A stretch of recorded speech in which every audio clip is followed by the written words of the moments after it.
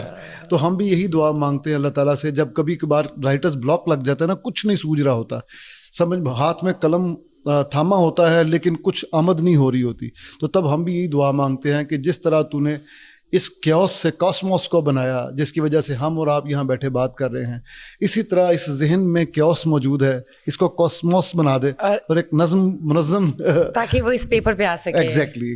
بالکل درست, بالکل درست. تو سر یہ بتائیں, اگر آج کی شاعری کی بات کریں, آج کے پوئٹس کی بات کریں, تو آپ کو کیا لگتا ہے کہ اقبال صاحب کی بات کرتے ہیں, مرزا غالب صاحب کی بات کرتے ہیں, اور بھی بہت سے آبویسلی فیمس رائٹرز ہیں, پوئٹس ہیں, ڈرامہ رائٹرز ہیں, وہ بھی غزلیں لکھتے ہیں, نظمیں لکھتے ہیں. اب کا معیار اور پچھلے کا معیار تو آبویسلی یو کانٹ کمپیئر, لیکن آپ کو لگتا ہے آج بھی وہ اس طرح کے اس لیول پہ شاعر پیدا ہو رہے ہیں, ویسا جسٹس ہے اس ادبی دنیا میں؟ دیکھیے, ایک اس نے ٹی ایس ایلیٹ کا ایک مضمون ہے ٹریڈیشن اینڈ انڈیویجول ٹیلنٹ, اس میں اس نے ایک ذکر کیا بڑی عجیب و غریب چیز کا. اس نے کہا کہ بہت سارے شاعر مل کے ایک بڑا شاعر پیدا کرتے ہیں, اور بشرا پوری صدی لگ جاتی ہے ایک بڑا شاعر پیدا ہونے میں. اس کی مثال یوں ہے کہ 18ویں صدی کا میر ہے, 19ویں صدی کا غالب ہے, اور 20ویں صدی کا اقبال ہے, پوری صدی کا شاعر. تو آپ سوچیں کہ کیا 20ویں صدی میں صرف اقبال ہی شاعری کر رہے تھے؟ ایسا نہیں ہے. 20ویں صدی میں ان گنت شعراء شاعری کر رہے تھے. اسی طرح آج 21ویں صدی میں ان گنت شعراء شاعری کر رہے ہیں, اور ایک سے بڑھ کر ایک, اور بہترین. تو ایلیٹ نے یہی کہا کہ یہ ایک بڑے شاعر کی خوبی ہے کہ ان تمام جو چھوٹے شاعر ہیں, چھوٹے تو نہیں کہنا چاہیے, جو اس طرح سے بڑے جونیئر, ان کو موٹیویشن کی ضرورت ہوتی ہے, ہاں, یا وہ گم نام رہ گئے somehow, تو ان تمام کی خصوصیات کو سمیٹتا ہے, مجسم کرتا ہے, اپنی شاعری میں لے کے آتا ہے اور بڑا ہو جاتا ہے. تو ہم سب کوشش کر رہے ہیں. آج کے زمانے میں بہت اچھی شاعری ہو رہی ہے. آپ اگر آپ نے مشاعرہ دیکھا ابھی ہمارا جو پرسوں ہوا, جی بالکل, بہت زبردست اور شاندار قسم کا آپ نے مشاعرہ کیا دیکھو فلم فیسٹیول میں, اس حوالے سے بھی میں جاننا چاہوں گی. جی جی جی, تو اتنی اچھی شاعری سننے کو ملی. اور میں جو لوگ مایوس ہیں کہ نوجوان شاعری نہیں سمجھتے, اور ٹک ٹاکر جنریشن ہے اور جن زی ہے, اور یہ کتاب سے دور ہیں, اس دن آ کے دیکھتے ہمارے مشاعرے میں کہ آن میرٹ کس طرح داد مل رہی ہے.